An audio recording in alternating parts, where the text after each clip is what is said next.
Big round of applause for all the people that are going to come here on day 1, day 2, and the 3rd day as well. Well, remember, top policy makers, union ministers, and former heads of state are going to be a part of this mega thought fest, culminating with keynote address by none other than Prime Minister Narendra Modi himself at the Global Summit, the News 9 Global Summit later tonight. That's right, Shweta. And apart from India's brightest mind, dignitaries from across the world, delegates from almost 20 countries, and the India chiefs of 4 UN organizations, ladies and gentlemen, are gracing the event today. Not just that, TV9 What India Thinks Today is also soon going to be going global, ladies and gentlemen. But for all those present here today, let's indulge you in what is News 9 all about. Well, after dominating regional language news market for decades now, the TV9 network has forayed into English news in a brand new digital avatar through the News 9 Mediaverse. Now, this comprises of 3 distinct offerings, Kabir. Number 1, ladies and gentlemen, the world's first news OTT, News 9 Plus. It offers cutting-edge Netflix-like news viewing experience with world-class UI and UX that beats global standards of content consumption.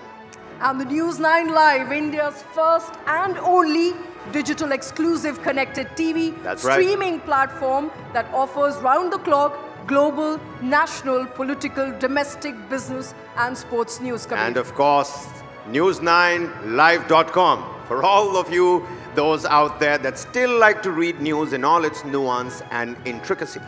And leading from the front is TV9's MD and CEO Barun Das, who has marshaled all the editorial and marketing prowess of TV9 Network to bring to you the 2nd edition of TV9 What India Thinks Today, the News 9 Global Summit. May I please invite on stage Barun Das to deliver his opening address.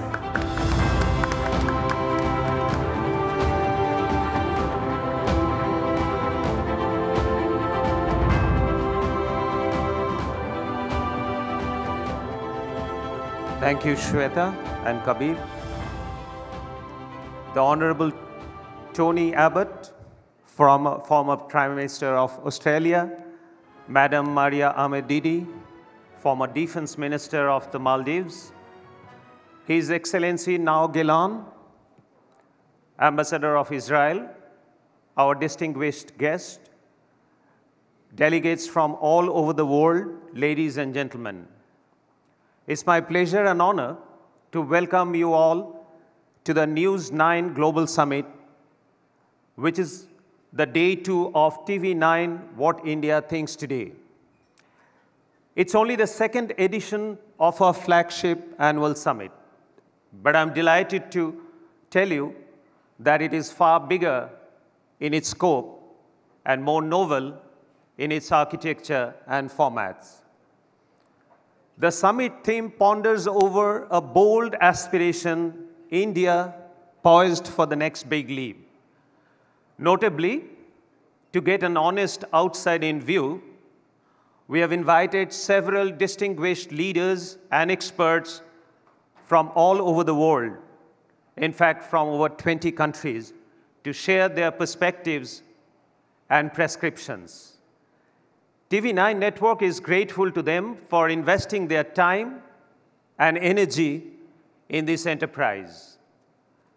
As a keen observer of the India story and the changing global dynamics, I say with confidence that both the decadal momentum and the geopolitical moment are in India's favor.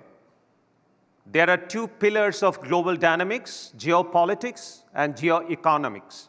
On both counts, India is now the epicenter of global interest.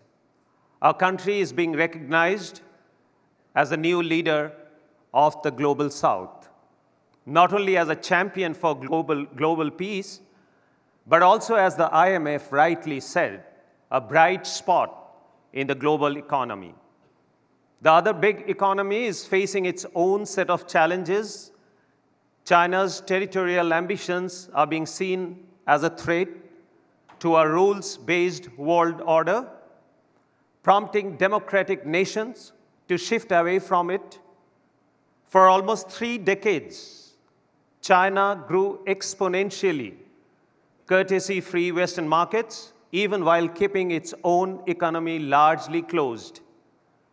Contrary to that, while India marches towards being the 3rd largest economy, we believe that to prosper, we need to take others along.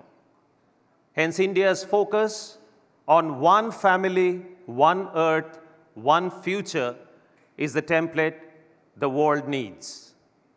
However, we understand that India's next big leap will not be without challenges.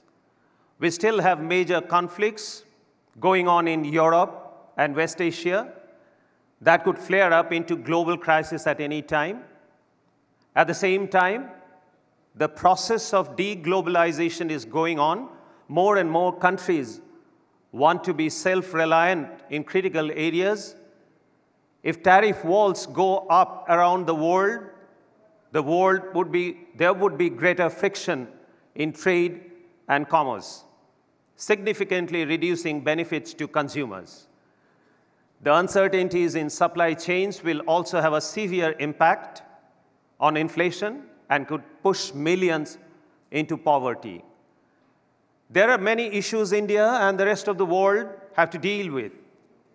As the day unfolds, you will get to hear some of the biggest and most important stakeholders and experts from India and abroad, global CEOs, Indian cabinet ministers, discuss a wide variety of key issues.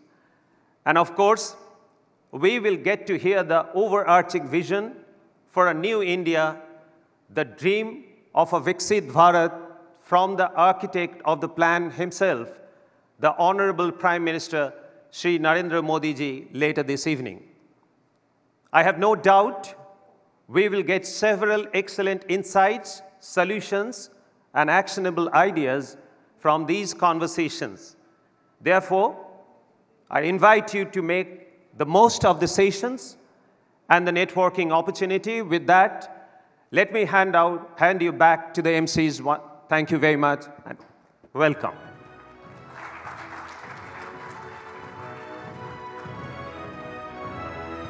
Thank you so much, sir.